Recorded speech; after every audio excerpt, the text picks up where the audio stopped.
Donc, pendant que certaines personnes font des braquages, d'autres s'amusent à voler des cerveaux humains. Et pas n'importe lequel, mais celui du plus grand génie du XXe siècle. Oui, le cerveau d'Albert Einstein a été volé juste après sa mort, et par un simple médecin pas beaucoup connu. Et pourquoi l'a-t-il fait? C'est ce qu'on va essayer de voir dans cette vidéo. Albert Einstein, qu'on connaît tous, fut un génie au XXe siècle. Celui qui a bouleversé la science avec la théorie de la relativité et son fameux E égale à mc².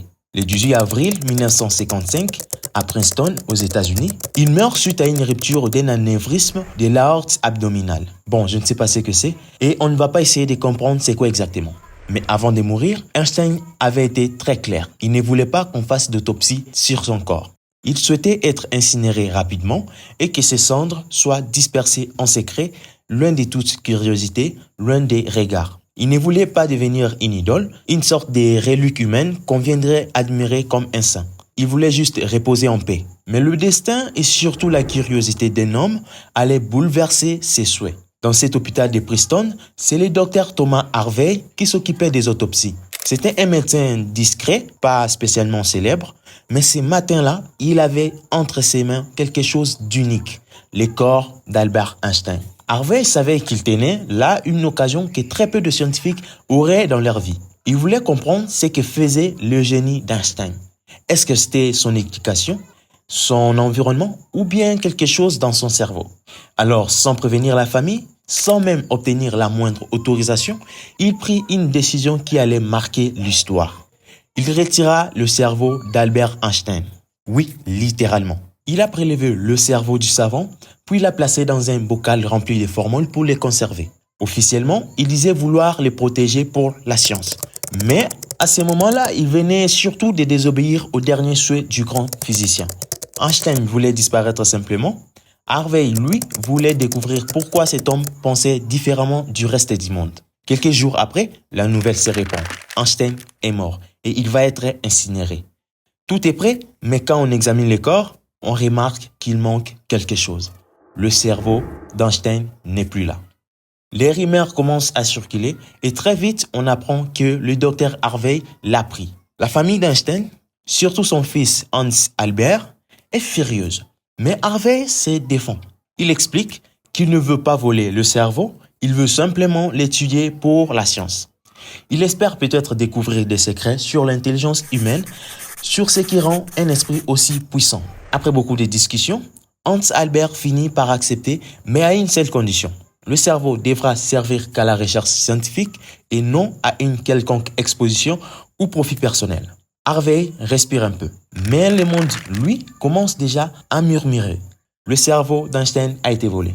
Thomas Harvey s'installe dans son laboratoire et se met au travail. Il prend le cerveau d'Einstein, les photographie sous tous les angles, puis les découpe en 240 morceaux.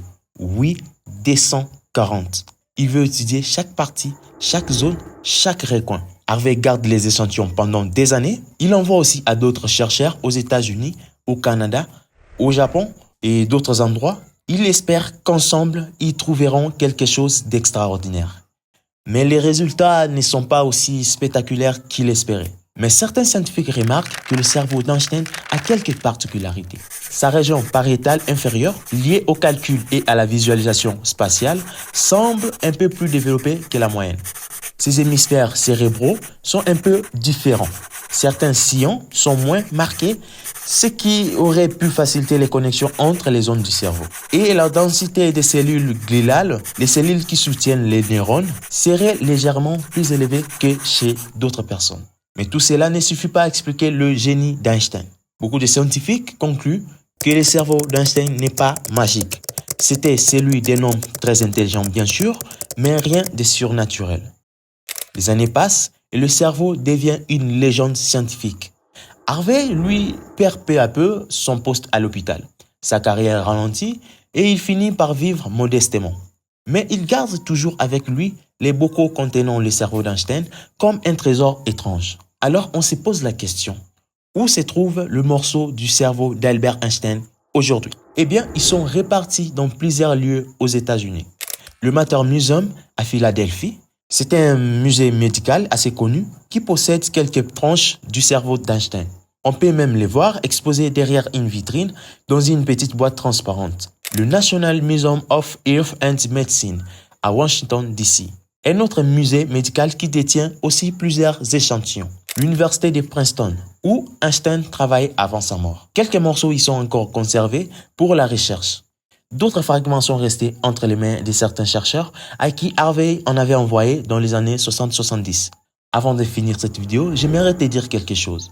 C'est que le génie ne se mesure pas en centimètres du cerveau, mais dans la façon de penser, de rêver et d'imaginer. Albert Einstein lui-même disait « L'imagination est plus importante que la connaissance ». Et d'ailleurs, moi, je m'imagine que cette vidéo fera plus de 100 000 vues grâce à vous parce que vous allez liker et vous abonner. Et donc, je vous dis à bientôt.